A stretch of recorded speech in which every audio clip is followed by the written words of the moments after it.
Olá, sejam bem-vindos ao Especial Liberdade, 200 anos de independência do Brasil. E é uma alegria estar aqui com você nesse momento tão especial. O meu nome é Graziela Teixeira. Hoje a gente vai falar sobre política, sobre história, sobre comportamento, sobre cultura, de um jeito leve e gostoso.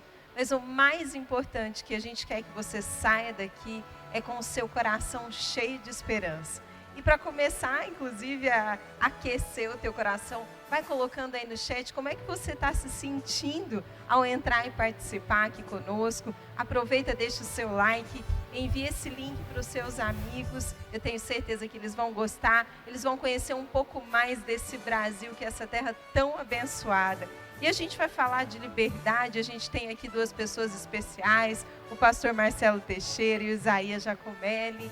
E para falar de liberdade, para a gente começar esse tema que é tão oportuno, afinal de contas, a gente está agora comemorando a independência do Brasil. E é isso que nós queremos nesse momento, nos mantermos, com essa liberdade em ação.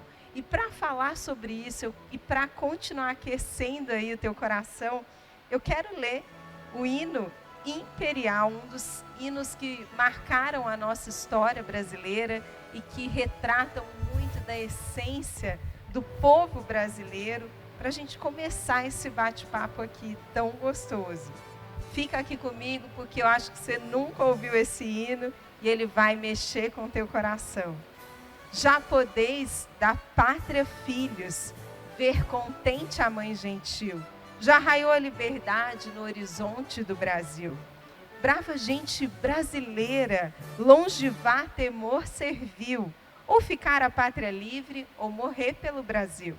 Os grilhões que nos forjava, da perfídia astuto ardil, houve mão mais poderosa, zombou deles o Brasil. Não temais ímpias falanges, que apresentam face hostil, vossos peitos, vossos braços, são muralhas do Brasil. Brava gente brasileira, longe vá temor servil, ou ficar a pátria livre, ou morrer pelo Brasil.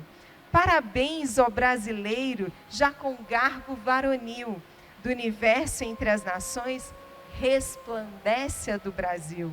Brava gente brasileira, longe vá temor servil, ou ficar a pátria livre, ou morrer pelo Brasil. É nesse espírito, nessa emoção e nessa alegria que a gente dá início, então, ao primeiro bloco do especial Liberdade. E nesse primeiro bloco, a gente vai falar um pouquinho aí, vai contar como é que foi a descoberta do Brasil, a importância da expansão. A gente vai entender também um pouquinho do cenário europeu e americano nessa mesma época, e inclusive por que é tão importante a gente conhecer a história do nosso povo e de onde tudo isso vem. Eu queria então começar com vocês, para a gente, de onde a gente parte? Conta para a gente um pouquinho, Isa.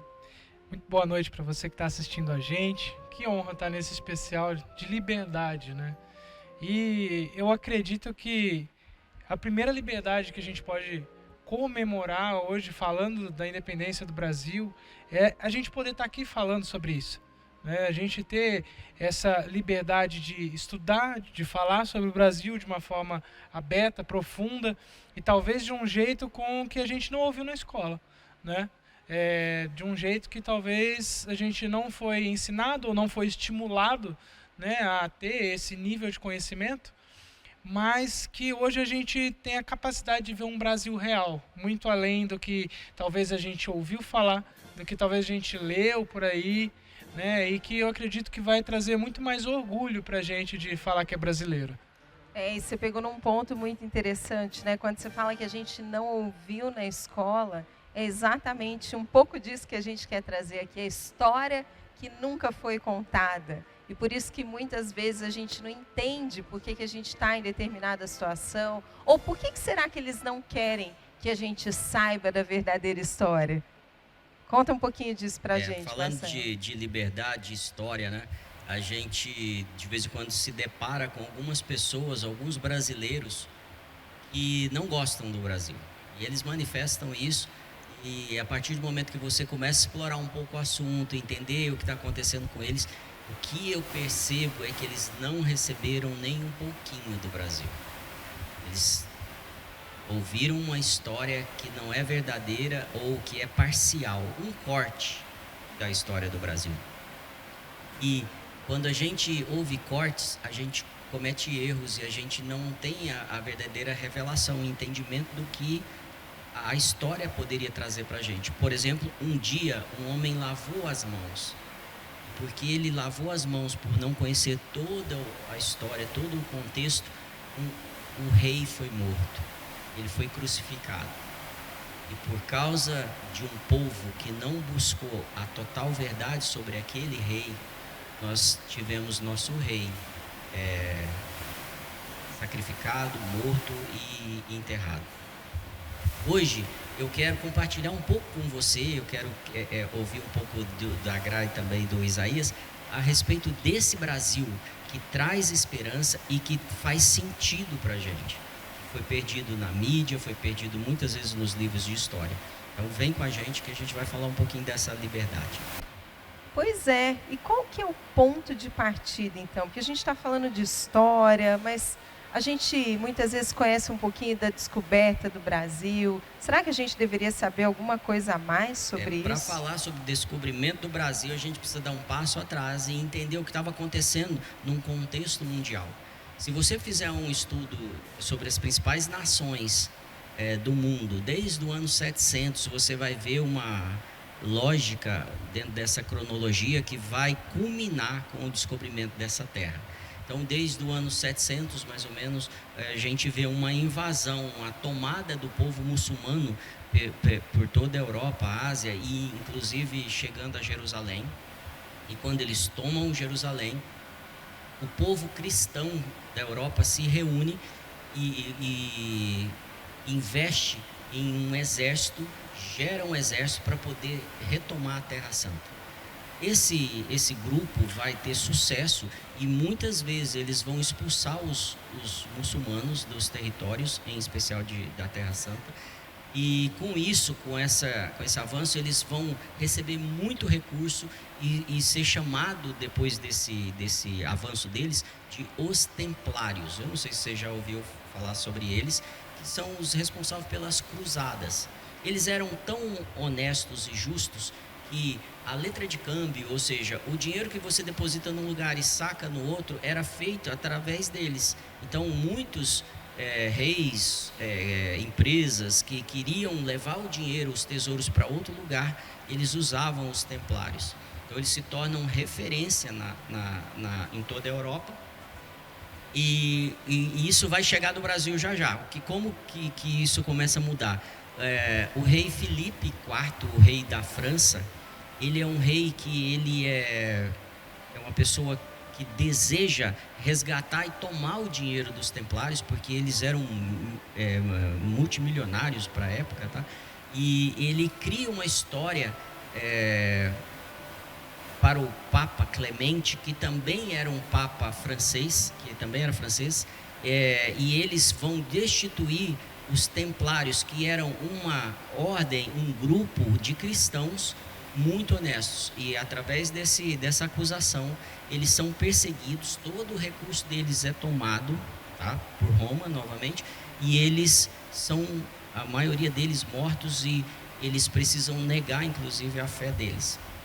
A partir daí eles ficam, os que sobram, eles estão escondidos na Europa, e os muçulmanos continuam invadindo, e eles estão tomando agora Portugal e Espanha. E depois deles tomarem ali no final do século XV, a rainha Isabel e o rei Filipe decidem se organizar e chamam esses templários agora, conhecidos como Ordem de Cristo. Por que eles são chamados agora Ordem de Cristo? Porque Portugal decidiu que não destituiria os templários e pede para o Papa enviar todos os recursos dos templários para Portugal, porque eles estão organizando uma nova ordem, chamada de Ordem de Cristo, que é um exército.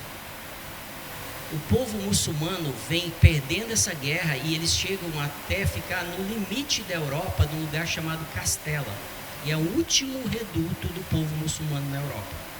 A partir daí, quando o rei Filipe e a rainha Isabel tomam esse território, quem está lá nessa época? Colombo. E Colombo vira para a rainha e para o rei e fala assim: agora é a hora de vocês investirem nas viagens pelo mar. Ele já tinha tentado isso 4 vezes e não havia recurso. Mas com os recursos que Portugal tem agora, da Ordem de Cristo, nós começamos a ver sair os navios para explorar. Eles vão inicialmente para a Índia, exploram as Índias, e aí um dia é enviado um povo para o Brasil, um Cabral na liderança desse povo, e no seu diário vai estar escrito que ele está indo para uma terra guiado pelo Espírito Santo. Isso a história não conta, né, pra gente. Isso não... São detalhes importantes, porque fala muito da cultura, dos valores que eles carregavam, né? E que talvez a gente nem saiba, mas que já estavam nas influências originais, nas raízes que a gente recebeu. Sim, eles tinham uma base cristã muito forte, influência católica em especial, e quando eles partem para conhecer, para descobrir, né, o território brasileiro, em 1494, alguns anos antes de descobrir o Brasil, o mundo tinha sido dividido entre Espanha e Portugal. Então, se você pegar, por exemplo, de Cabo Verde e passar uma linha vertical ali, você vai perceber que de um lado era tudo Espanha e do outro lado tudo Portugal. Então, quando Cabral vai chegar no Brasil, o que vai ser chamado Brasil, na verdade, é 40% ou um pouco menos do que nós chamamos hoje de Brasil. E tem uma parte interessante, né, que eu queria que você trouxesse para a gente, que está acontecendo aí nesse período também com a França, com os Estados Unidos, e que influenciam diretamente a vinda deles para cá, né? Sim, na verdade o que vai influenciar é a vinda de Dom João VI. Mas antes dessa corte vir, haverá a chegada dessas caravelas no Brasil. Essas caravelas guiadas por um homem chamado Pedro, e não por acaso, né, por uma influência cristã, que chega numa terra que ele vai chamar Ilha de Vera Cruz. Esse lugar que ele chama, depois vai ser chamado de Monte Pascoal, porque era uma Páscoa quando eles chegaram nesse território brasileiro. E depois eles veem que não é uma ilha e vai chamar esse território de Ilha de Santa Cruz. Mas o que eles buscavam, na verdade, era uma influência de uma ideia que havia sido cogitada em toda a Europa, de uma ilha chamada Brasilis, que significava paraíso. Então eles vêm buscar o paraíso aqui, eles vêm para um momento de expansão territorial. É interessante esse raciocínio que você está trazendo, né? Porque a educação moderna, ela trouxe para a gente um entendimento todo fragmentado da história, né? Por isso que muitos de nós, inclusive, não conseguem lembrar. Eu estava comentando com o Isaías, né, nos bastidores aqui, que eu sempre fui uma boa aluna e tirava nota A nas matérias, mas eu não lembrava de quase nada do que eu estudei, né? E depois eu fui descobrir também muito disso, que a educação que a gente recebeu é uma educação que foi construída de um jeito que até nos impede de entender claramente a nossa história, e a gente vai descobrir que tudo isso tem um viés político e ideológico, e o tanto que é importante a gente ter essa linha de raciocínio cronológico, entendendo o que está acontecendo antes, para que a gente possa entender por que a gente chegou aonde a gente chegou, do jeito que a gente chegou, e para poder entender para onde a gente vai. Você pode trazer um pouquinho disso para a gente, Isaías? Com certeza. É legal a gente pensar que a gente vai falar disso um pouco mais para frente já, quando é Império do Brasil, ou depois, quando já entra na República, mas a gente, como brasileiro, não é instigado a entender da nossa história, né? E muito menos a fazer essas relações de que tudo no mundo acontece como um grande sistema. Hoje a gente vê isso acontecer através das redes sociais, né? Algo acontece lá nos Estados Unidos, impacta a China, que por consequência impacta o Brasil. E em toda a história isso acontecia de uma forma muito clara. Então, na escola a gente é extremamente induzido a estudar muito sobre a Revolução Russa, a Revolução Francesa, né? Mas a gente não tem o mesmo apreço por estudar a história do Brasil, né? E ouvindo o que o pastor Marcelo estava falando, a gente entende que o Brasil não foi uma nação ou uma terra descoberta por acaso. E parece que só para exploração, né? Ou como só para exploração. O Brasil ele é descoberto intencionalmente, como disse Camões, o movimento das navegações ele é para dilatar a fé e o império. Então é um movimento estratégico, a gente ainda vai falar disso, né? A compreensão de novas terras, eu preciso de um crescimento, né? Então é muito bom a gente poder falar aqui e trazer as lentes corretas, né, sobre um Brasil real, verdadeiro. É interessante isso, que há uma necessidade, há um desejo nesses viajantes, nesses homens conquistadores, em trazer os valores deles. Então, quando eles chegam no Brasil, a primeira ação deles é distribuir cruzes. Eles realmente estão preocupados em transmitir algo que é valioso para eles. E eles começam a construir nessa terra relações que também não estão nos livros de história com os índios. Em 1535, e aí eu já estou avançando um pouco mais de 30 anos, os portugueses já tinham vilas, espaços criados que eram construídos junto com os índios. Então eles não tinham a hostilidade da maioria dos índios, a não ser alguns índios que realmente eram hostis aos próprios índios. Vou te dar um exemplo. O primeiro culto que acontece no Brasil, você vai encontrar esse relato num livro do Exército Brasileiro, que na verdade é um livro de um francês que vem nessa década aí de 30 no Brasil, em 1500. E ele vem para cá, ele é um francês calvinista,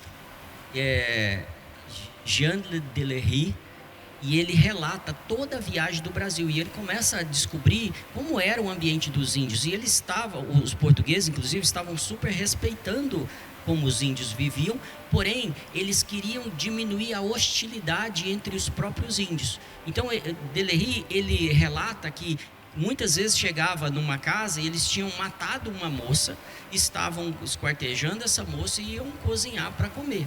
E era comum, quando uma tribo vencia outra tribo, eles pegavam os líderes e praticavam canibalismo.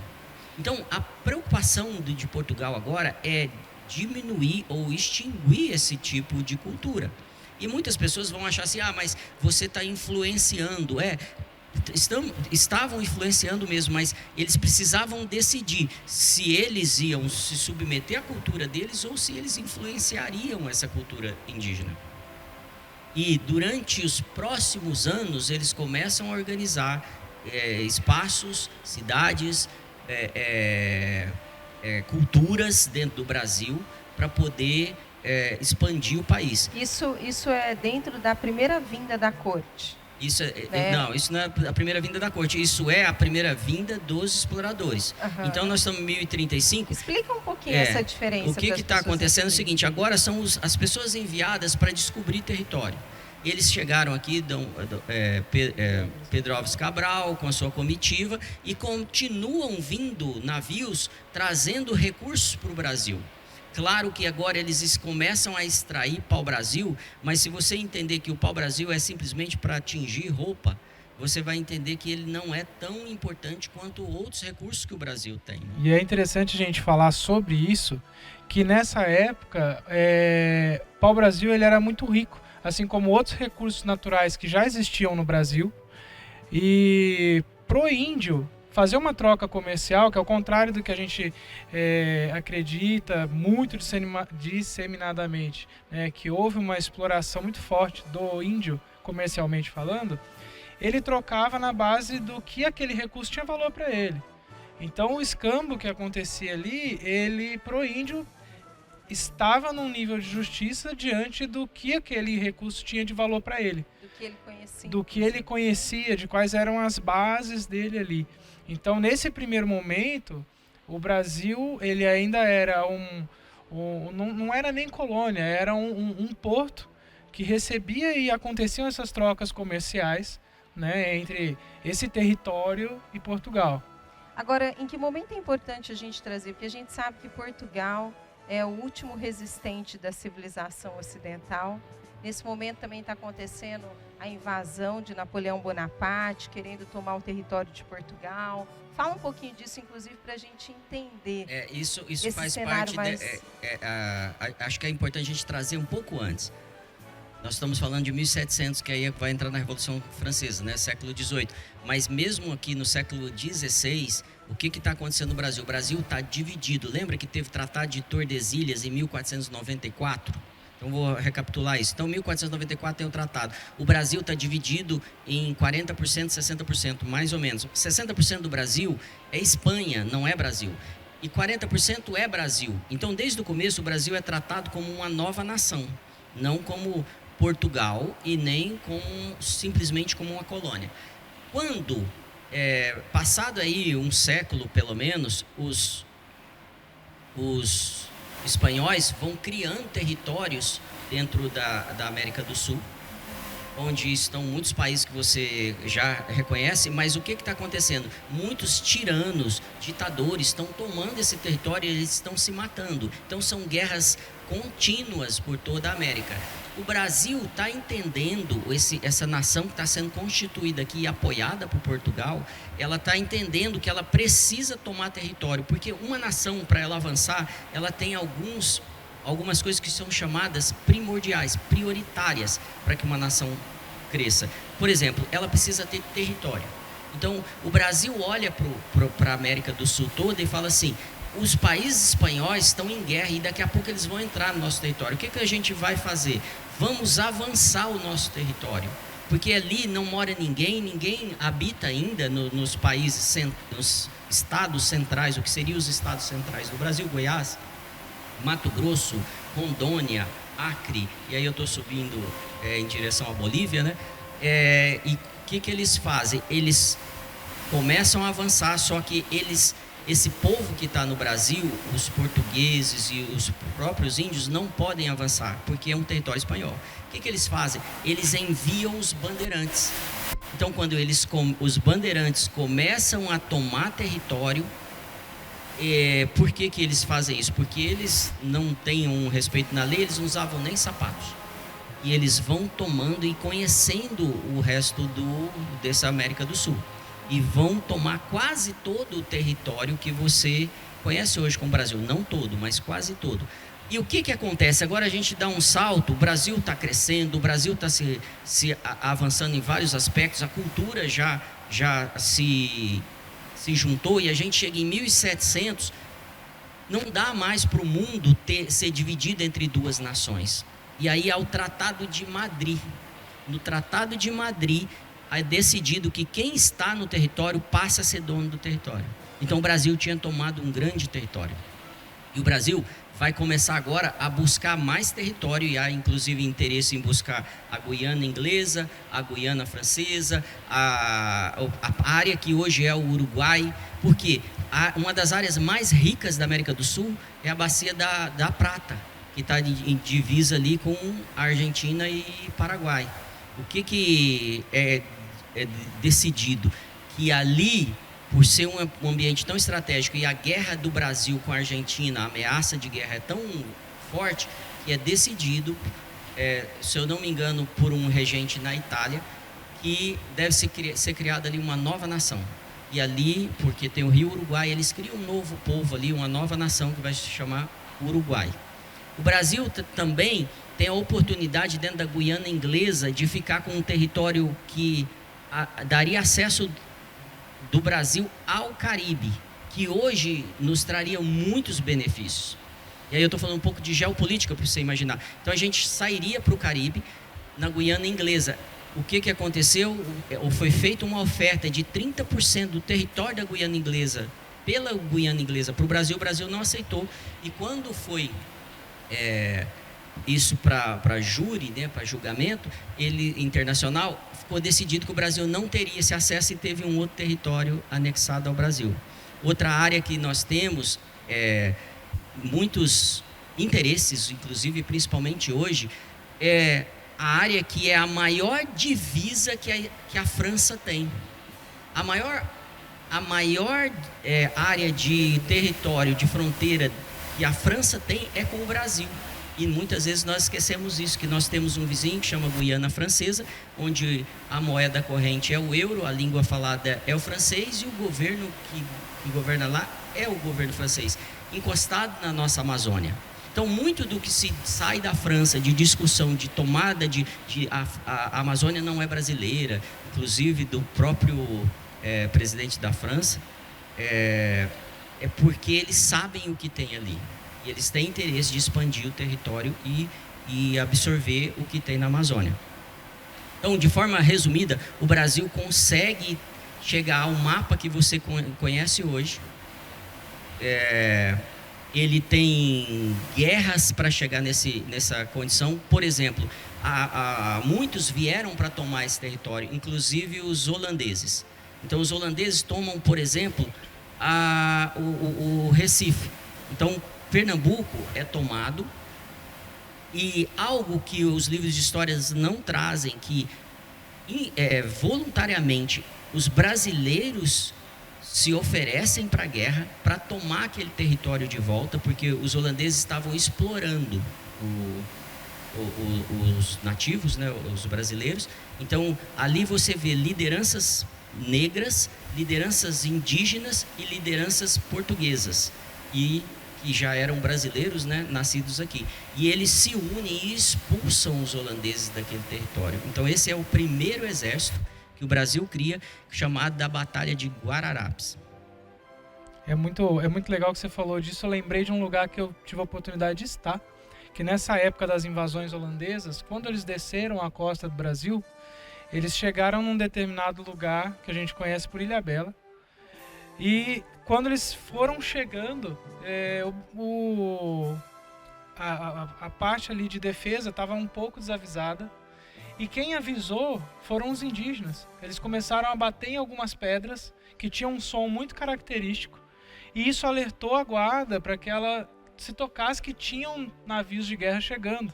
E hoje essa praia é conhecida por Praia do Sino, porque eles batiam nas pedras e, de certa forma, eles trabalharam em conjunto com esse exército brasileiro que estava ali para poder repelir essa invasão. Né? E a gente está falando muito o tempo todo de Brasil, Brasil, Brasil. A gente acabou de falar Guiana Francesa agora. E é uma coisa muito bacana da gente pensar. O Brasil, quanto nação, sempre se chamou Brasil. Seja principado, seja em qualquer momento da história, sempre se chamou Brasil. Então a gente sempre teve essa identidade muito forte como nação. Gente, está ficando muito interessante, não é mesmo? Tem tanta história, tanta riqueza. Aliás, falar da nossa história, falar do que aconteceu, entender, né, cada monumento, cada coisa que tem. De repente você, quando vai viajar, como a Isa citou aqui, para passeio, nem sabe, mas está passando diante de uma história, de um herói, de alguém que pagou um preço para que a nossa terra permanecesse, né, com valores e a gente chegasse onde a gente chegou. Saber da história tem a ver com isso, tem a ver com a nossa identidade, por isso que é tão importante. Mas a gente vai dar uma pausa aqui no nosso primeiro bloco e te deixar com esse gostinho de quero mais, de curiosidade. Então segura aí que a gente volta já já e a gente vai continuar essa história e você vai descobrir muitas coisas que você não conhece ainda. Te vejo daqui a pouco.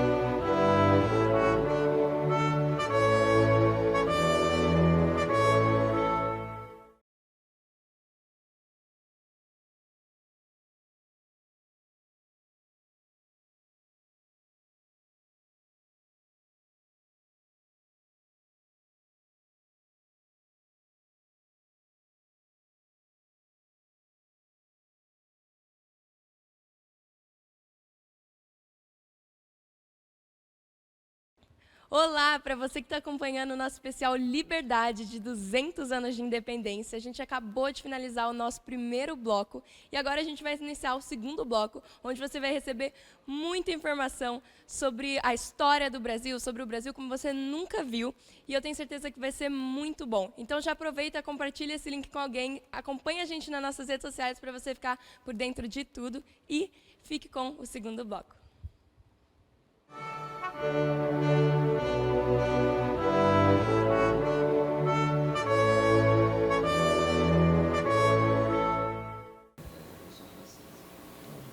Bem-vindos ao segundo bloco do Especial Liberdade. A gente vai continuar falando agora que a gente começou a entender.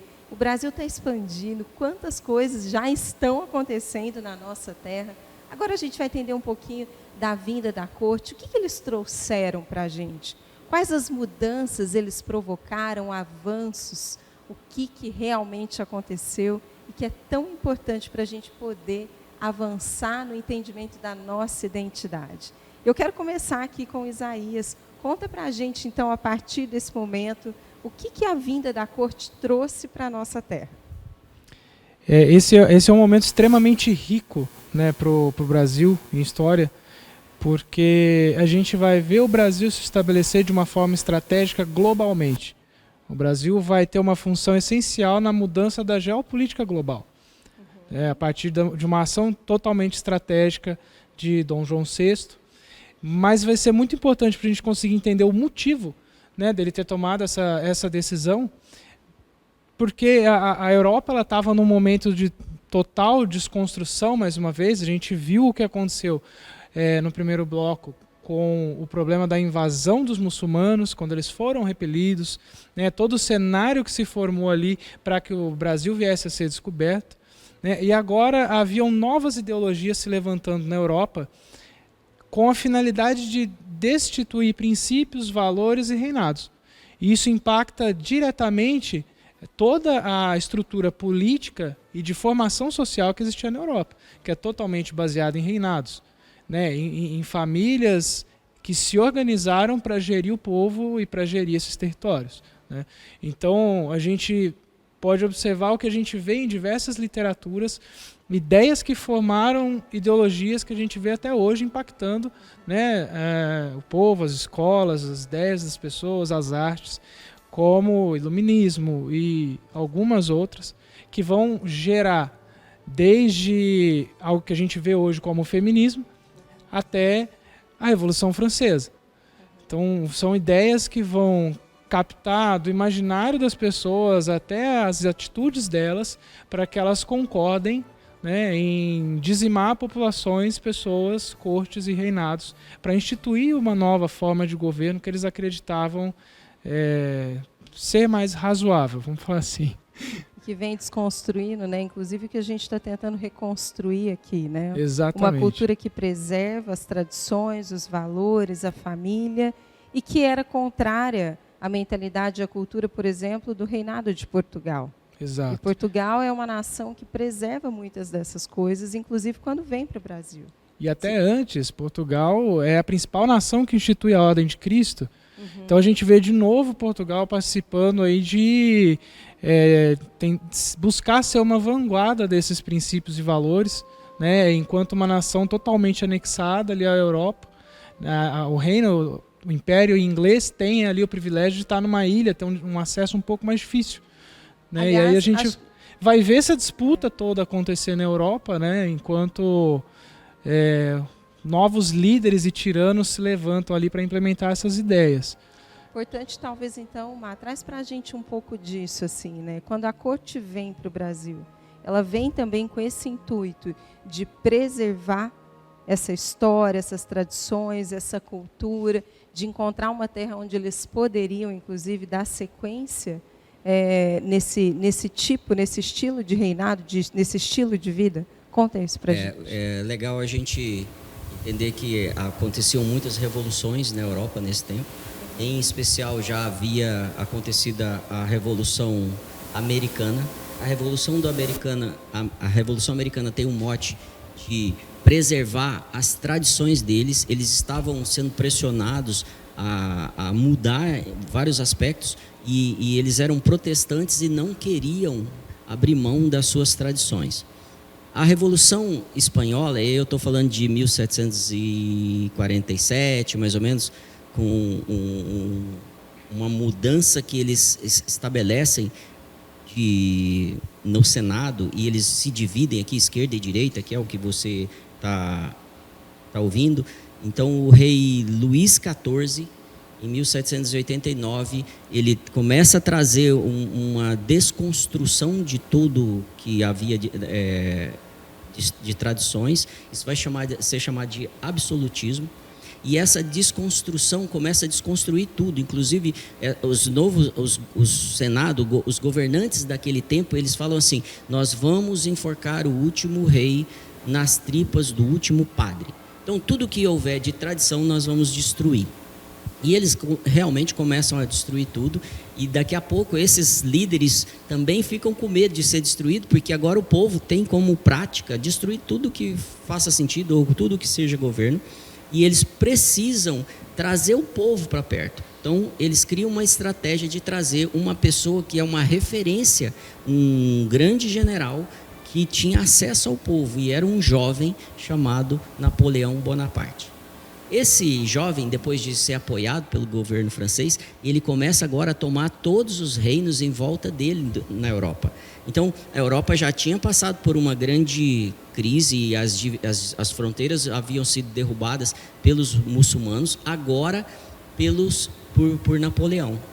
E Napoleão vem avançando, chega um momento ele fala que a Inglaterra resiste a ele, então ele fala assim: todos os portos da Europa precisam ser fechados para a Inglaterra e não receber nada da Inglaterra. E Portugal se nega. Quando Portugal se nega, Napoleão decide vir para destruir Portugal. Dom João VI é o príncipe agora em Portugal, a sua mãe Maria é a rainha nesse momento. Inclusive, Portugal é um dos reinos que eles aceitam instituir rainhas. Então, se uma filha era primogênita de uma família, ela poderia ser rainha, algo bem interessante da cultura dos portugueses. E então o Dom João VI se vê numa situação muito complicada. Ele é o príncipe e ele é o herdeiro do trono. Então, quando Napoleão vem chegando à divisa da sua cidade, ele foge para Porto, ele sai de Lisboa e foge para Porto. Os ingleses enviam uma brigada para poder protegê-los no porto. E o que acontece? Dom João toma uma decisão estratégica de guerra que foi algo fascinante, muito interessante. Ele vai para as caravelas, ele vai para os seus navios, leva toda a corte, leva 220 milhões de libras esterlinas, leva todo o clero, levam pessoas importantes dentro da corte e fala assim: nós vamos para aquela terra, para o Brasil, onde nós vamos estabelecer ali a extensão do nosso reino. Estando lá, Napoleão não vai poder tomar esse território. Então agora haverá uma capital de um reino europeu na América do Sul. E quando Napoleão toma todo Portugal, ele não consegue ter aquele território como o seu, porque ele não derrubou o rei. O Dom João VI ainda continua como príncipe regente. E ele chega no Brasil agora com toda a sua corte, com todas as riquezas, e ele vai causar uma grande transformação e um grande avanço. Nesse momento, o mundo começa a analisar e avaliar o Brasil como o país com maior possibilidade de se tornar o principal país do mundo. E 48 horas depois do príncipe regente chegar, Dom João VI chegar no Brasil, ele já começa a estabelecer leis, constituir novas escolas, organizar hospitais, estabelecer estradas novas. Ele começa a realmente trazer evolução para o nosso país. E poucos dias depois da sua chegada. E é interessante a gente pensar que Dom João VI, que muita gente fala que a única coisa que ele sabia era comer frango, ele foi um cara extremamente estratégico. Ele criou uma expressão que a gente fala muito quando ele decide partir de Portugal e chega Napoleão e ele literalmente deixou Napoleão a ver navios, né? Então, quando ele chega no Brasil e institui toda essa série de providências para incrementar o país, a ideia dele, que é uma frase que ele deixou, é que o Brasil é o país do futuro, não a Europa. Ele chega a fazer esse nível de comparação, de que o futuro, como qualidade de vida, como tecnologia, como potencial de nação, estava no Brasil, não na Europa. Então, a crença dele no Brasil era extrema.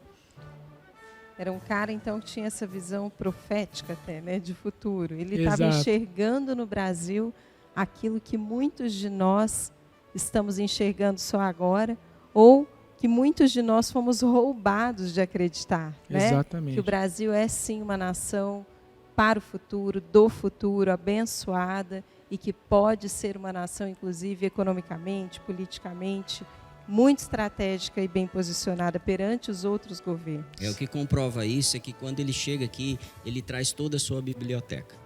Ele institui o primeiro exército. Então, se você for hoje na sede das Agulhas Negras do Brasil, tem um busto de Dom João VI ali. Ele constrói universidades.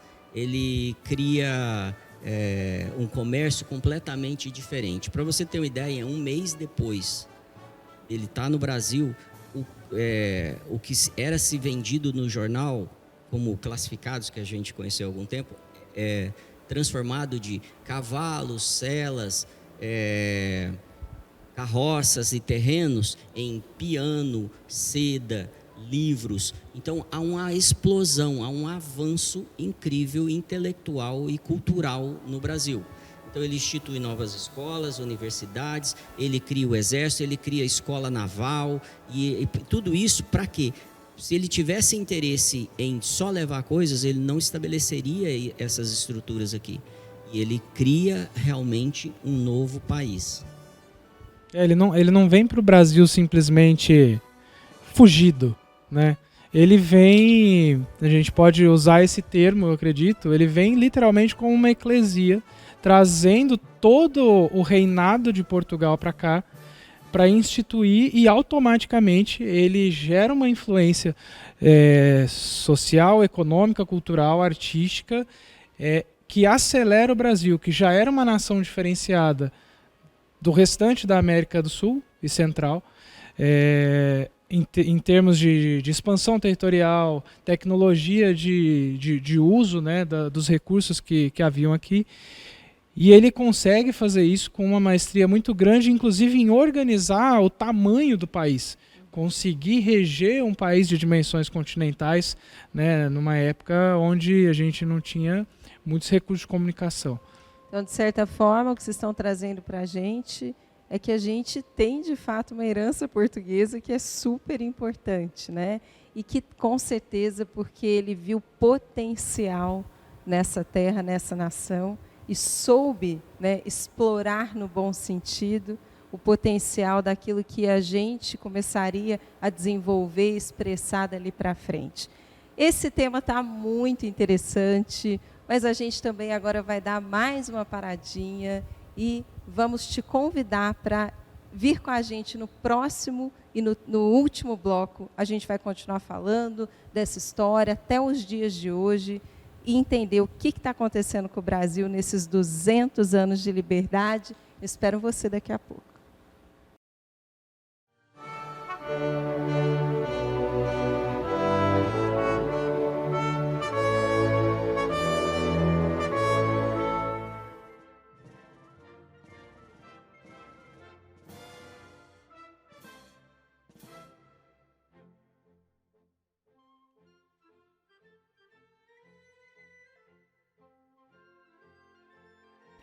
Uau, quanta informação relevante a gente está recebendo aqui. Eu já queria te convidar a compartilhar esse especial, nos seguir nas nossas redes sociais e se preparar para o nosso terceiro e último bloco, onde a gente vai continuar falando sobre liberdade.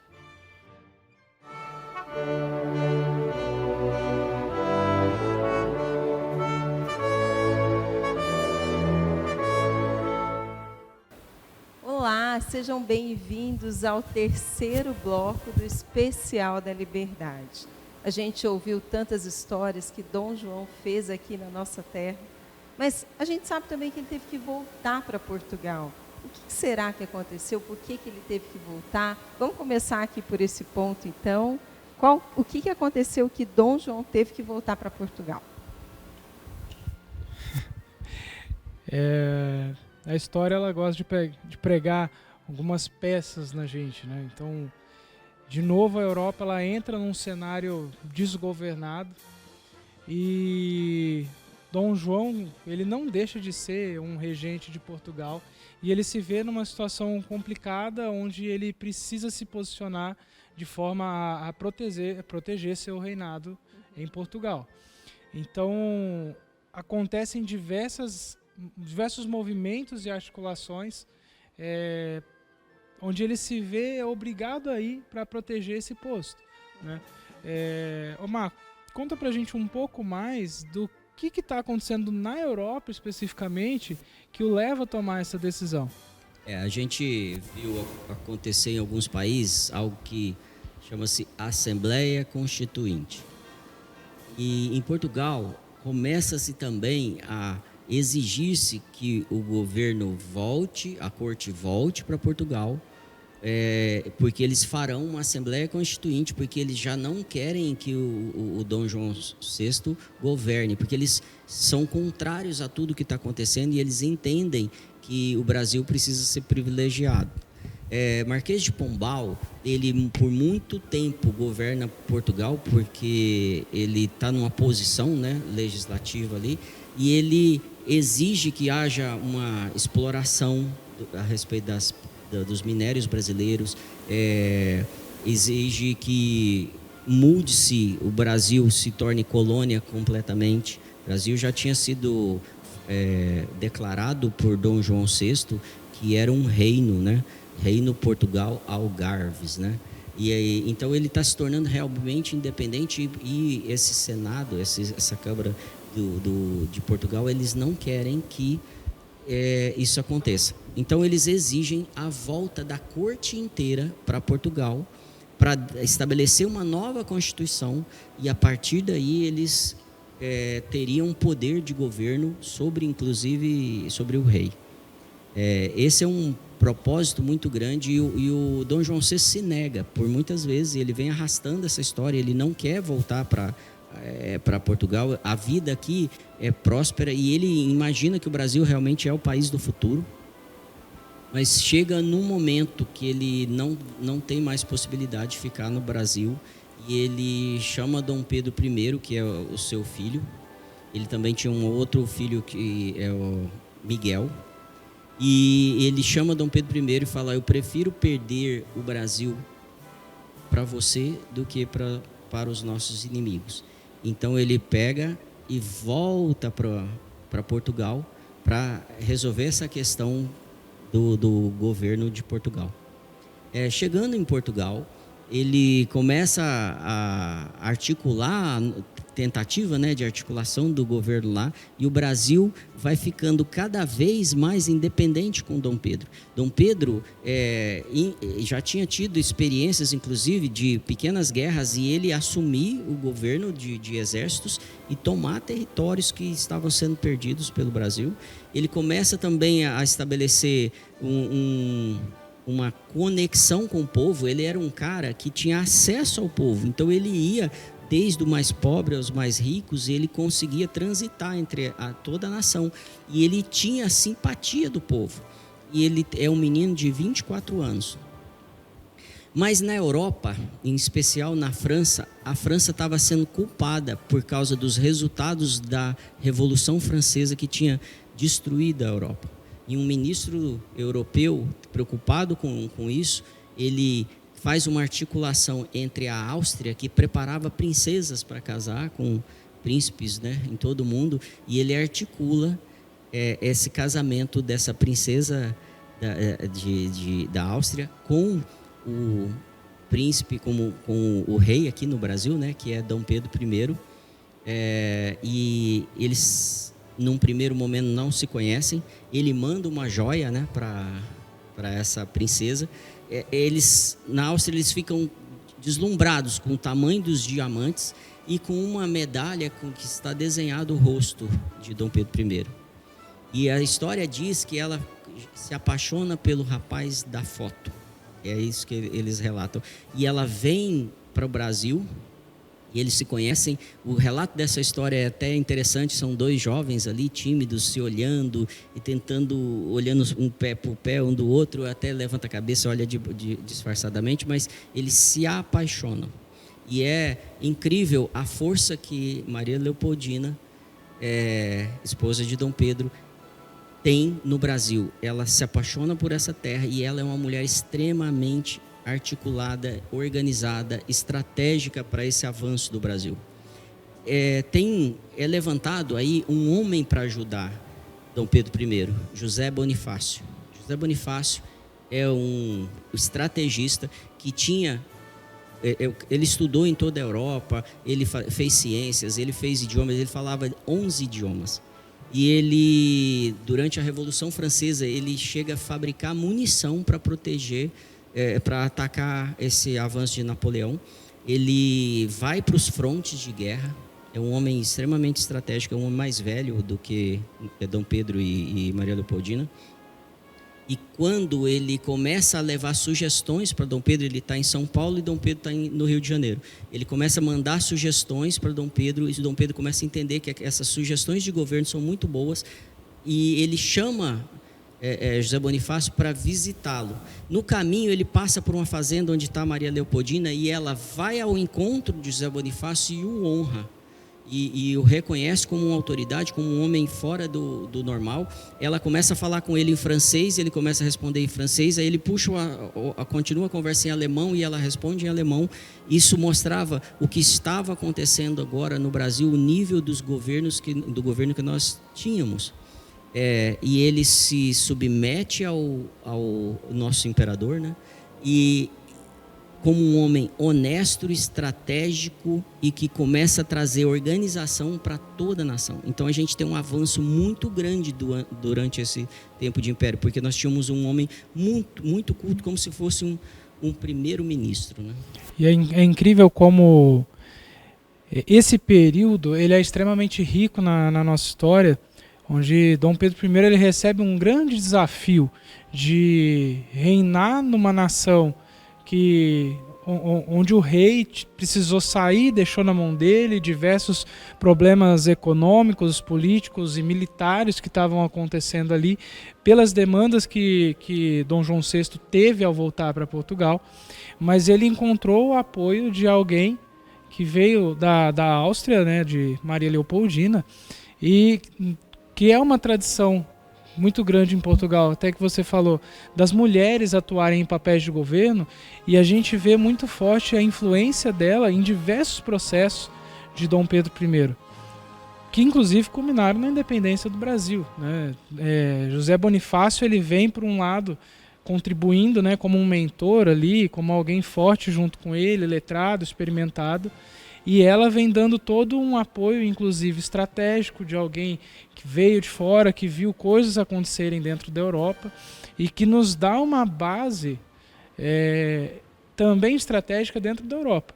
Naquela época se faziam reinados entre famílias, não apenas, eu quero proteger a família real, mas era uma questão estratégica em se manter a paz entre os povos, e era também uma parte da base da monarquia que nós somos uma grande família como nação, então nós nos protegemos. Então houve um grande movimento por trás das cortinas políticas do Brasil para se construir uma nação sólida, né, depois que Dom João VI precisa voltar para Portugal. Então o que a gente está vendo aí é uma história repleta de valores morais, de uma postura de honestidade, de preservação da família, inclusive, né, de lugar para a mulher, mas, né, não de um jeito feminista, e sim de um jeito real. O que aconteceu com o Brasil, então? Aonde foi que a gente se perdeu? Por que a gente tem vivido tantas crises e a gente está vivendo num momento em que a moral está completamente deturpada, por exemplo? Aonde que isso se perdeu na história da nossa nação? Eu eu gosto de pensar sobre isso, que quando a gente deixa de olhar para os fatos reais, né, a gente acaba deixando de olhar para um Brasil real. Né? Eu gosto muito de uma fala de Dom Bertrand numa entrevista que ele deu, quando ele foi questionado sobre a fala de Dom João VI. Ele falou que o Brasil é o país do futuro, que o futuro está no Brasil e não na Europa. Ele falou, é lógico, eu concordo com isso. O entrevistador praticamente caçoou dele por conta dessa opinião. Ele falou, o país é bom, o povo é bom. O país é riquíssimo em qualquer... Você planta, nasce. Né? Você procura minério até hoje, você encontra. A gente vê aí uma reviravolta que aconteceu por conta do nióbio. Então, é um país extremamente rico. É impossível você falar que esse é um país fracassado. Então, mesmo na época de Dom Pedro I, todo o cenário político que se formou levou a ele a decidir e escolher, né, os caminhos que ele trilhou em ficar no Brasil, enfim, né, culminar aonde chegou a nossa independência. Mas conversando nos bastidores com o Marcelo, ele me falou um pedaço bem bacana da história, onde culminou nesses acontecimentos, que Dom Pedro resolveu ficar no Brasil. E agora voltou em forma de coração de novo. Dom Pedro é chamado, né, há uma insistência para que ele deixe o Brasil e volte para Portugal. Toda a política portuguesa ela exige isso, porque enquanto eles não fizerem isso, o Brasil continua independente das decisões de Portugal. Dom Pedro está regendo um país independente ao mesmo tempo que se submete politicamente. O que Dom João fez? Dom João VI fez? Ele consegue ter o reino com o filho dele num país e o reino de Portugal com ele, né, ele estando em outro país. É muito interessante porque também houveram erros, né? Por exemplo, Dom Pedro I, ele se envolve com Domitila e ele é instruído por José Bonifácio a terminar esse relacionamento e permanecer fiel ao casamento dele. Ele insiste no relacionamento com Domitila e isso faz com que ele rompa com José Bonifácio. José Bonifácio não aceita esse comportamento de Dom Pedro. A sua esposa começa a ficar doente, ela vai morrer daqui a alguns anos por causa da tristeza do que estava acontecendo nesse relacionamento. Eles acabaram perdendo mais um filho e ela se cai na depressão e alguns anos depois ela morre. Mas antes desse falecimento dela, ela deixa uma marca, como o Isa falou, com o José Bonifácio, que é a construção da nossa independência. Então chega um momento que Dom Pedro pensa em desistir, eu acho que eu vou para a Europa, e ela insiste com ele. José Bonifácio manda uma carta para Dom Pedro, fala assim, não vai, fale para o povo brasileiro que você vai ficar. E ele vai e declara para o povo brasileiro, motivado por esses dois, né, que estão estimulando ele, e é o dia que nós conhecemos como o dia do fico. E ele declara que vai ficar no Brasil. E mais uma vez, algum tempo depois, ele está tão impactado e pressionado a voltar para Portugal, e os dois o apoiam e falam assim, agora é hora de você declarar a independência. Então, os dois apoiam Dom Pedro e orientam ele a declarar a independência. E aí chega um momento muito importante, você quer contar isso? Então, eu acho... Tem uma curiosidade desse momento que eu acho extremamente interessante, principalmente no comportamento de Dona Leopoldina, que ela manda uma carta para Dom Pedro. Ele está no caminho, agora eu não me recordo exatamente se ele estava indo para São Paulo, ele estava descendo a serra quando essa carta chega para ele, que ela foi enviada às pressas, e o resumo do texto é: chegou o tempo. Chegou, ou é agora ou nunca, chegou o tempo de você romper com as amarras de Portugal. Porque ele era um rei que não podia ser rei de fato. E ele tinha uma nação para expandir, que ela estava beirando uma diversidade de perigos, sejam econômicos, sociais, de guerras, de outras nações querendo os territórios do Brasil, porque entenderam aquele momento frágil de governo. Então, essa posição de Dona Leopoldina junto com o apoio de José Bonifácio, levaram ele a entender que era o tempo e ele não podia mais protelar em declarar o Brasil como um país independente. Assim como a gente está também num tempo tão importante, né, de lutar pela nossa liberdade, para que a gente continue um país livre, livre inclusive para continuar crescendo, para continuar usufruindo, para continuar produzindo e continuar expandindo essa riqueza que já temos aqui, mas desse jeito, do jeito certo, do jeito honesto. Então, nada mais propício do que a gente entender esse tempo que a gente está, né? O tempo da liberdade. E aí, depois disso, assim, como é que mais que desenrolou aí e que é importante para a gente saber, para a gente entender esse momento que a gente está vivendo hoje? Então, nós temos aí uma grande pressão de Portugal. Nós temos um apoio ao príncipe aqui no Brasil, Dom Pedro I, e ele, apoiado por esse apoio, ele toma a decisão de declarar a independência, ou seja, de desconectar totalmente do país que tentava governar o Brasil, que era Portugal. Ele vai até as margens do Ipiranga, parte dessa história a gente tem nos livros. Ele manda que ele tira sua faixa azul e branco do ombro, manda os soldados também tirarem, e aí ele vai declarar independência ou morte. Independência ou morte. Parece que é algo solto, que não aconteceu muita coisa, mas ali é selado o destino do Brasil. Mas não está acontecendo só isso. Lembra que em 1535 nós já temos evangélicos no Brasil? Então já existem muitas células no Brasil acontecendo e crescendo de protestantes. E protestante hoje é uma palavra esvaziada. Muitas vezes a gente não entende, como muitas outras palavras foram esvaziadas, né, com esse modernismo. E protestante era o povo que vivia pró-texto, pró-Bíblia, pró-escrituras. E era proibido no Brasil construir uma igreja, por exemplo, que não fosse católica. Então havia uma religião oficial da monarquia. Então, o Império Português aqui no Brasil estabeleceu um avanço muito grande de várias áreas, da cultura e tudo. Mas havia algo dentro de nós, uma semente dentro desse país um pouquinho diferente.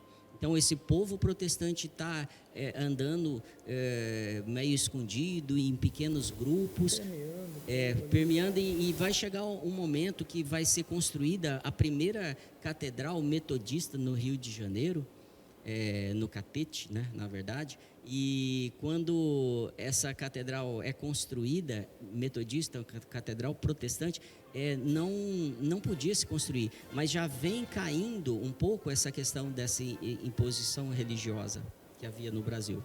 E por que eu estou trazendo isso? Porque a grande liberdade que nós temos, na verdade, é conhecer essa verdade plena. E o protestantismo, segundo historiadores, foi a maior revolução que já aconteceu no mundo. Então nós temos uma revolução no Brasil, falamos de uma revolução na França, uma revolução nos Estados Unidos, mas a maior revolução considerada, o maior impacto, mudança de cultura, mudança territorial, mudança de comportamento, avanço tecnológico, aconteceu a partir da reforma protestante. E a partir desse momento que o governo, que o Império Brasileiro é estabelecido, nós começamos a aumentar essa influência protestante. Então nós vamos entrar agora no século XX, logo depois da República, né? É estabelecida a República no Brasil e de forma bem resumida, é um golpe que é criado para tirar o império, e aí o governo fica na mão de alguns homens. Nós vamos ter um tirano tomando o governo em 1930, e a partir daí nós temos um comportamento político que está arraigado ainda no Brasil, e que nós precisamos ser libertos desse comportamento tirano, ditador, que muitas vezes é decidido por um único homem. Mas o que o mundo protestante traz? Por exemplo, há uma pesquisa em um livro de Jack, eu já lembro o nome dele, do início do século XX, que diz o seguinte: todos os países que não têm nenhuma religião, eles têm 30% de alfabetismo. Todos os países católicos, com matriz católica, têm 60% de alfabetismo. E todos os países que têm matriz protestante têm 95% de alfabetismo. Isso é uma revolução. Quando você olha, por exemplo, para as principais universidades do mundo, Cambridge, Oxford, Harvard, Princeton, Yale, todas elas, o símbolo delas é uma Bíblia. Harvard, então, abusou, tem 3 Bíblias. Então, você chega, às vezes, numa universidade dessa, o cara fala que é ateu e está lá no símbolo do peito dele, lá 3 Bíblias. De tal impacto que o mundo protestante provocou no Brasil. Mudou a língua germânica, mudou a cultura no mundo, muitas vezes.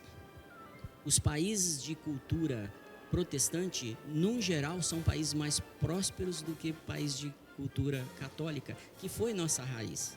Mas onde eu quero chegar com isso? Nós estamos chegando num nível de liberdade que já foi proposto para esse país há muito tempo. E hoje nós temos um avanço que o IBGE diz que em 2030, até 2030, a gente vai ser, o mundo protestante vai ser maioria nesse país. E aí eu estou indo já para o final dessa história, mas o que eu aprendi também com economistas? Que países que têm todos os recursos naturais, como nós temos, como foi citado o nióbio, nós somos a maior tecnologia de nióbio no mundo, e nenhum país tem avanço como a gente tem. Tem países que têm fontes de nióbio, mas nenhum tem a tecnologia que foi desenvolvida no Brasil. Mas nenhum país tem os 2 maiores lençóis freáticos, maiores reservas de água. Nós temos reservas naturais como a nossa Amazônia, a chuva, o clima. Nós temos uma tecnologia de desenvolvimento de sementes que a Embrapa desenvolveu para regiões de sertão, para regiões de cerrado, como é super produzido hoje grãos por causa da tecnologia de sementes que foi construído no Brasil. Nós temos uma costa maravilhosa para piscicultura. Por exemplo, nessa região do Prata, o Brasil agora vai criar peixes ali, e ele vai aumentar em 45% a produção de peixes do Brasil, em uma única reserva, em um único local. Nossa costa é rica em petróleo, nossa costa é rica em minerais, nossa costa é rica em peixes, né? Nós temos o turismo para explorar. Nós somos um país extremamente rico em todos os sentidos, e isso é maravilhoso, e o país vem se tornando um país protestante. Aonde isso pode dar errado e a gente pode perder a liberdade? É que estudos mostram que todos os países muito ricos em recursos naturais, eles não têm um crescimento como os outros países que não têm. Por exemplo, Japão, Alemanha, que não têm os recursos, porque eles precisam criar uma situação de desenvolvimento constante. E quando a gente tem recursos naturais, é mais ou menos quando você tem uma aposentadoria, um dinheiro que você vive daquele dinheiro, e muitas vezes você não alcança não busca o desenvolvimento. Às vezes você tem um salário garantido ali como um funcionário público, e você não traz crescimento para a sua nação ou para você mesmo, porque você está numa posição garantida. Por exemplo, o Brasil é um país que investe muito em pesquisa. Então, muitos pesquisadores são estimulados e bancados para poder fazer pesquisa, mas nós não temos artigos publicados, apesar de ter investimento. Por quê? Porque nós não temos, nós nos acomodamos. Então, a ameaça que o Brasil tem e o lugar que ele pode ficar preso é isso. Então, eu quero te dar mais um dado. Todo imigrante, quando chega num país, normalmente ele tem 4 vezes mais chance de ficar rico do que o nativo, porque ele chega e ele vai fazer um desenvolvimento. Então, a ameaça que nós temos hoje, que pode tomar nossa liberdade, é nós termos os recursos naturais, nós termos a tecnologia chegando e nós não termos um crescimento progressivo, continuar crescendo o tempo todo e depender de exploração de commodity, de produto in natura e de grãos, por exemplo. Nós precisamos dar esse grande salto. Por isso nós precisamos estudar. por isso que os protestantes sempre fizeram isso e desenvolveram essas universidades, a tecnologia, a mudança cultural que há necessidade do Brasil. Aí sim eu acredito que nós alcançaremos a liberdade que é nossa. Então, e até aproveitando, pegando esse gancho do que você está trazendo, né? Eu fico pensando que as pessoas que estão assistindo esse especial, muitas delas podem estar assim se questionando, tá? Sabendo de tudo isso e até se eu me propor a estudar ainda mais, como é que eu, um mero cidadão, muitas vezes eu não estou naquela posição de um político, de um líder, de alguém que é influente, que tem poder para fazer algo já imediatamente. Como é que vocês trariam para essas pessoas? Qual que é o nosso papel como cidadão? Como é que a gente pode ajudar a manter tudo isso, a aproveitar tudo isso, a conseguir sustentar a nossa liberdade, a nossa riqueza, de forma prática? E eu acredito que tenho interesse. Tenho interesse de buscar a história do seu país, não sobre óticas comuns, mas uma história profunda, uma história real. É muito simples, a gente olha para o que está escrito na Bíblia, o próprio Deus fala que o povo dele perece por falta de conhecimento. Então, nós como brasileiros perecemos por falta de conhecimento da nossa história. Né? O Brasil é um país que gosta da liberdade. Né? Dom Pedro I, ele declarou a independência, hoje os livros de história já entendem e compreendem que pelo menos 2 vezes. Então, quando ele recebe as cartas de Maria Leopoldina e quando ele está reunido ali naquele principal conselho dele, ele está em viagem, né? Ele está parado, ele para numa cabana, ele para num lugar, subindo a serra ali, próximo de um lugar que o Marcelo gosta um pouco, de Santos, mais ou menos por ali. No caminho de São Paulo, ele fala, beleza, então seremos um país independente. Ali ele declara a independência, mesmo antes de chegar às margens do Ipiranga e gritar, né? Algumas fontes dizem que não gritou, ele falou. Ou não, ele só pensou, não importa. Se ele assinou, se ele falou, se ele gritou, se foi como está retratado naquele quadro, o que importa é que o Brasil se tornou um país independente e livre. E nós precisamos carregar essa raiz de liberdade e não deixar acontecer algumas coisas como, por exemplo, o americano ele tem uma consciência muito grande da própria história porque ele compreende o valor que a história tem como ciência. É uma ciência que ajuda ele a entender a raiz dele. E quando a gente olha para alguns fatos, por exemplo, o golpe que aconteceu no Brasil, que destituiu, né, o Império, tinha acabado de acontecer a abolição da escravatura no Brasil, né, através da princesa Isabel, e ela, como governante, como regente do país, assina, e isso, quando a gente olha para esse movimento acontecendo nos Estados Unidos, gera a Guerra Civil Americana. No Brasil, eu tenho para mim que isso gera a queda do Império, porque não era do interesse de vários ali que acontecesse esse movimento. Então a gente começa a ver uma privação de liberdade intencional por conta de algumas agendas particulares, que é exatamente, né, o que o Marcelo trouxe nesse vasto período de história que a gente olha, onde o Brasil, em diversos períodos, ele vê a sua liberdade ser cerceada. Hoje, a gente não conhece a história do Brasil porque era crime você falar do Império logo que se iniciou a República. Então, eu, lá em 1900, já tinha aí quase 20 anos de República. Na escola, se eu fosse estudar sobre o Império do Brasil, eu estava cometendo um crime. Então, eu tinha que ter uma visão completamente estruturada de uma história de um país onde eu não trazia o valor que aquela história realmente tinha. E a gente vê isso acontecer praticamente até hoje. A família imperial brasileira pôde voltar para o Brasil não tem muito tempo. O coração de Dom Pedro I voltou para o Brasil apenas para a comemoração da independência. Ele está aqui. E depois vai voltar. E a gente vê um estardalhaço digital acontecendo, de pessoas querendo cometer até um atentado terrorista contra o coração de alguém que morreu há 200 anos. Então, se existe algo para a gente pensar em como estudar, eu acredito que qualquer cidadão comum, antes de tudo, é um brasileiro. ele precisa amar a própria história para entender a liberdade que essa história carrega, para, como cidadão, como alguém que tem uma crença, como alguém que se posiciona diante de princípios e valores, saber que a nação foi constituída em cima de princípios e valores. Muito bom. E esse é um movimento que a gente tem visto, né, pelo menos há mais ou menos 4 anos. Parece que o Brasil despertou. Eu me lembro até de uma frase que foi muito falada: o gigante despertou.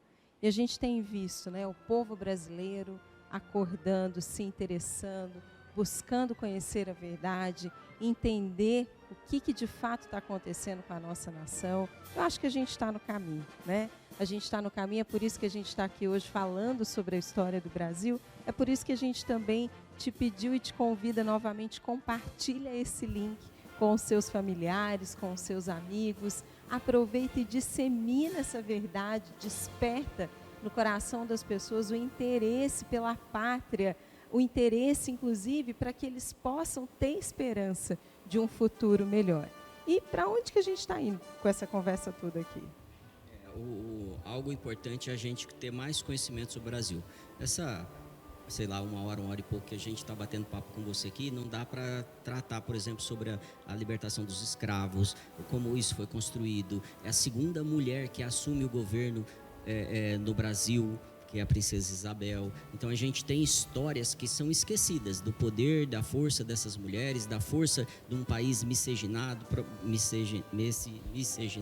Olha, para você ter uma ideia, nós temos a maior comunidade japonesa fora do Japão no Brasil, a maior comunidade libanesa no Brasil, italiana no Brasil, e assim por diante. Se você for buscar, não existe país que receba pessoas tão bem quanto nós recebemos, mas tem coisas que são brasileiras, são conquistas que nós não entendemos. Por exemplo, Einstein vem para o Brasil para conhecer Oswaldo Cruz. Ele fica impactado com a inteligência desse homem. Nós, em 100 anos, saímos de 10 milhões de pessoas para quase 220 milhões de pessoas. Nós temos 83% da nossa população em área urbana em menos de 100 anos. Isso não aconteceu em nenhum país. Claro que ainda temos problemas de saneamento básico, temos problemas de educação, mas isso depende do esforço dos brasileiros dessa geração.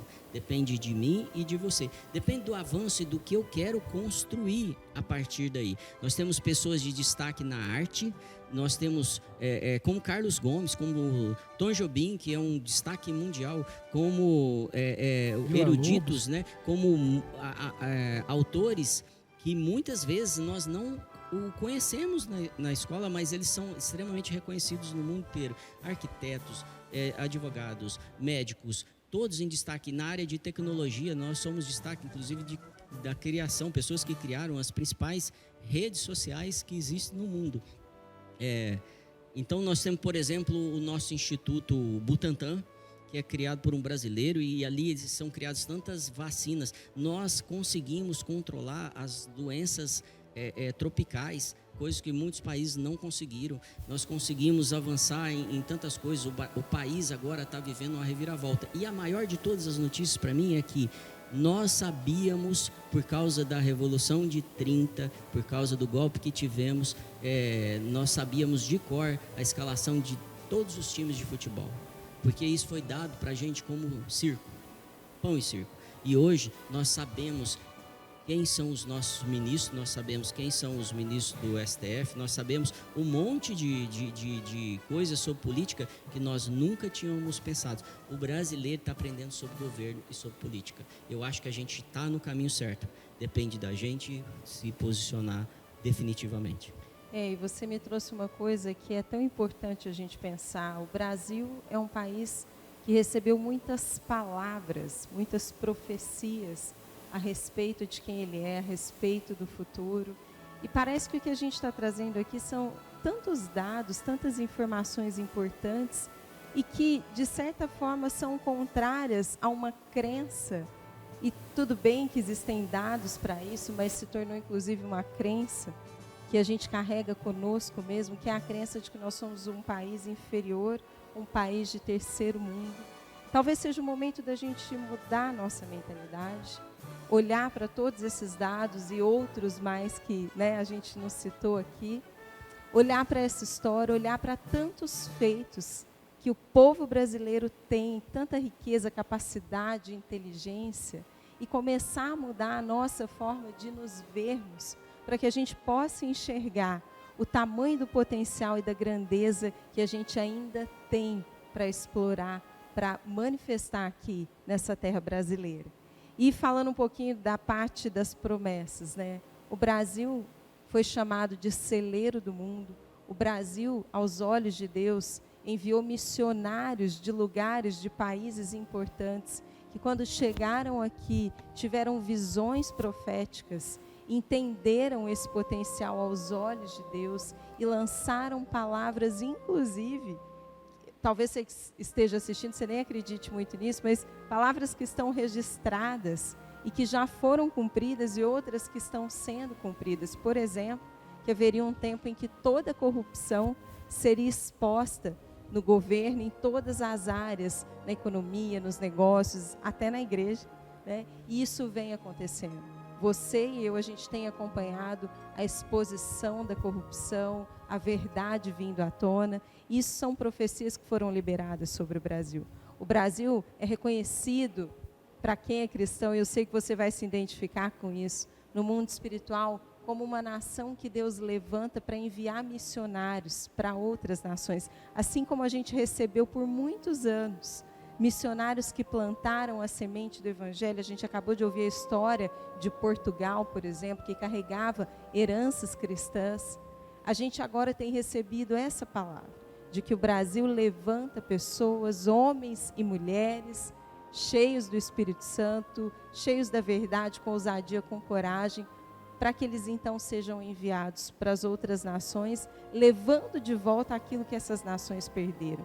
Nós tivemos no final de 2019, início de 2020, um pouco antes da pandemia, um movimento que impactou não só o Brasil, o mundo inteiro, que foram 3 estádios lotados em menos de 3 dias, por jovens brasileiros cristãos, que se levantaram e se movimentaram em prol desse chamado e levantaram as suas mãos dizendo, né, perante a nação, perante o mundo, perante Deus, eis-nos aqui, envia-nos para que a gente possa então levar de volta esses valores cristãos que a gente tanto tem recebido, tanto tem preservado e tanto tem lutado para que eles permaneçam aqui.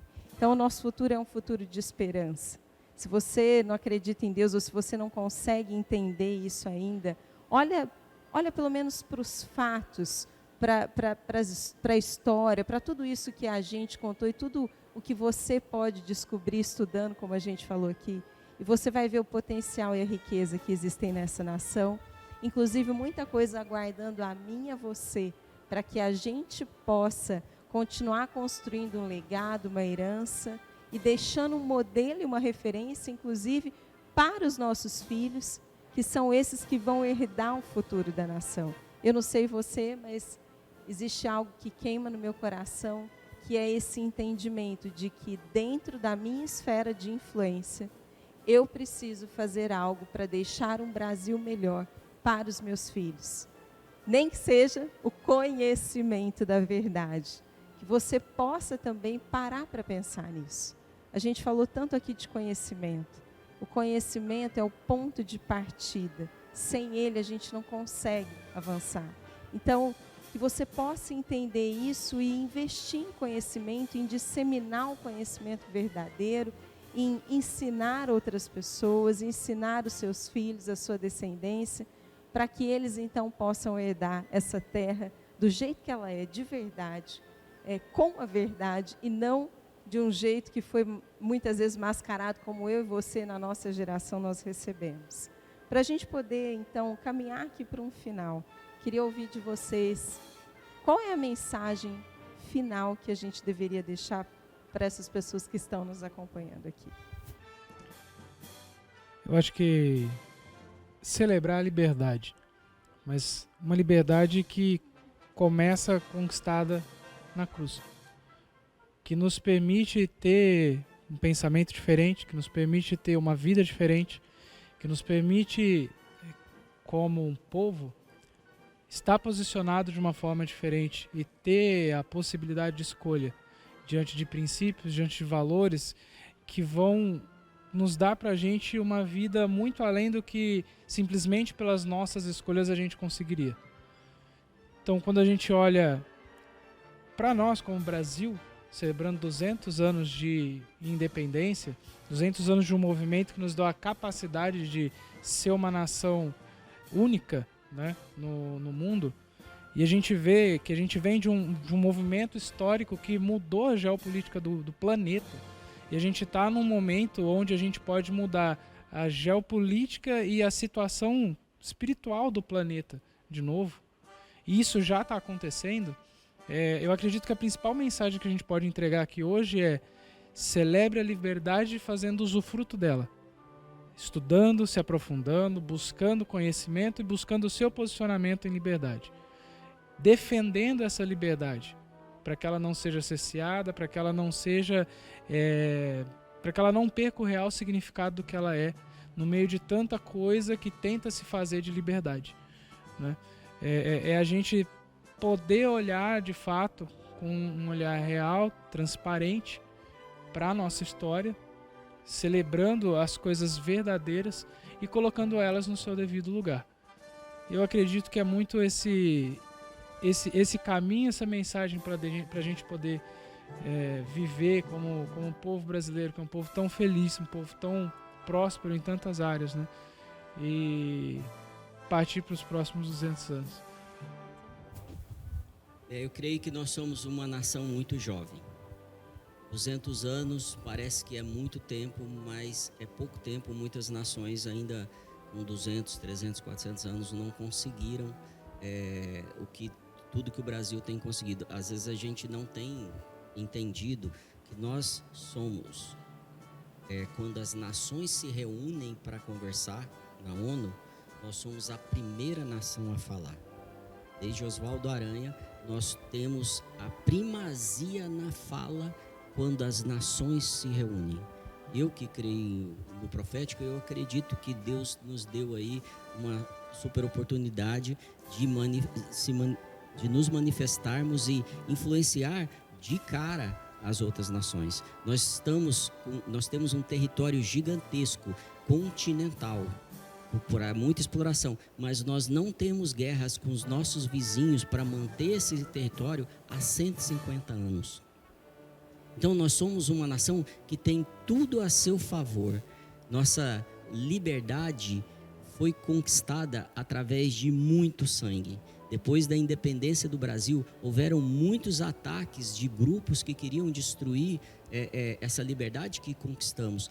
Em algumas guerras, 5 mil, 6 mil, 8 mil pessoas morreram, deram sua vida para proteger essa nação. Muitas pessoas morreram através da ciência, buscando solução para o que a gente vive.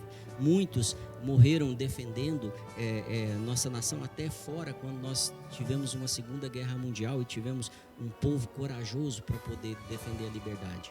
Hoje nós temos a liberdade de receber nações como a Venezuela, a Argentina, estão migrando para o Brasil para poder achar uma terra abençoada. Que nós tenhamos a liberdade de enxergar que vivemos numa terra abençoada, numa terra próspera, numa terra que mana leite e mel, nós podemos dizer, numa terra em que, em pequenos ajustes que são feitos, nós nos tornamos altamente produtivos. Qualquer coisa que quisermos fazer nessa terra é possível. Então, que nós entendamos que nós temos a liberdade de sermos grandes, de aparecermos e hoje como dentro das 10 principais economias do mundo, mas que nós possamos estar entre as 3 e quem sabe ser até a primeira economia do mundo. Hoje nós alimentamos mais de 1 bilhão de pessoas em todo o mundo. O mundo passaria fome se não fosse o Brasil. Então, são tantas frentes, a área de saúde é um exemplo no Brasil, tantas soluções são criadas de tecnologia. Então, que nós entendamos e valorizemos isso, que foi conquistado a duro preço por muitos que vieram antes de nós. Só tem uma grande ameaça que sempre existiu desde os primeiros golpes contra a nossa monarquia, e são os tiranos que tentam nos cercear tolir a nossa liberdade, que nós nos manifestemos o tempo todo. Nós ainda temos a liberdade de falar, mas se pararmos de falar por alguma ameaça, com certeza nós a cada dia perderemos mais esse espaço. E que você possa falar, mas que também você possa ouvir as divergências, os pensamentos contrários, para construir uma nação aberta, digna de vários pensadores diferentes, de várias ideias, e que possa, através desses pensamentos diferentes, dessa multidão de conhecimento, poder construir um país sábio e próspero. É isso que eu te desejo. Nós estamos às vésperas aí do 7 de setembro, de comemorar 200 anos de independência, e que nós valorizemos, a preço de sangue, se necessário, a nossa liberdade. Porque, como disse Reagan, né, basta uma geração para que se perca a liberdade. Então, valorize o que foi conquistado até hoje. E como bons cristãos que somos, não se aparte também da sua missão de orar por essa nação e de declarar as verdades de Deus. Nós sabemos que existe uma guerra espiritual e ela é tão real quanto aquilo que os nossos olhos podem ver. Então se levante todos os dias, dedique um tempo da sua vida por isso também, para orar e guerrear no mundo espiritual, para que a tua fé seja então colocada em prática. Tem até uma palavra que a gente estava compartilhando outro dia aqui no nosso grupo mais de oração, que está em Isaías 62, de 6 e 7. E eu queria declarar essa palavra como uma palavra recebida para nós, brasileiros, para esse tempo. E também como um chamado para você, para que você se mantenha nesse lugar de um intercessor, daquele que intermedia a vontade de Deus sobre a nossa terra, que é essa terra tão abençoada. Não é à toa que desde as primeiras pessoas, né, que pisaram aqui, que conseguiram enxergar a riqueza que é o nosso povo, a riqueza que é essa terra. E a palavra diz: ó Brasil, coloquei vigia sobre os seus muros, eles vigiarão continuamente, dia e noite, não descansem, vocês que oram ao Senhor, não deem descanso ao Senhor, até que Ele complete a sua obra, até que Ele torne o Brasil motivo de orgulho de toda a terra. Então, eu quero deixar esse chamado para você. Não pare, não desista, não descanse, até que você veja todas essas promessas se cumprirem enquanto você viver. Esse é o nosso papel também como cristãos. Levar a oração até que as coisas se cumpram. A gente conta com você, entra com a gente nesse mover, nesse movimento dos cristãos que se levantam e ao mesmo tempo se ajoelham para o futuro da sua nação. A gente espera de todo o coração, assim como naquele dia lá no final de 2020, Deus colocou esse projeto no nosso coração, hoje representado aqui pela Just Church e também pelo Nations Hub. Eu espero que esse especial de liberdade, ele tenha tocado ainda mais o teu coração, ele tenha te impulsionado, te inspirado e te enchido de esperança, te dado mais coragem de levantar a sua voz e as suas mãos e fazer aquilo que você sabe que você tem que fazer. Não deixe de compartilhar aí com seus familiares, com seus amigos. Essa é uma das formas de você ajudar o Brasil a ser melhor, que é compartilhar conteúdos de qualidade e que trazem a verdade sobre a nossa história. A gente conta com você, fica ligado nas nossas programações, a gente se vê aqui nas nossas redes sociais. Até o próximo especial.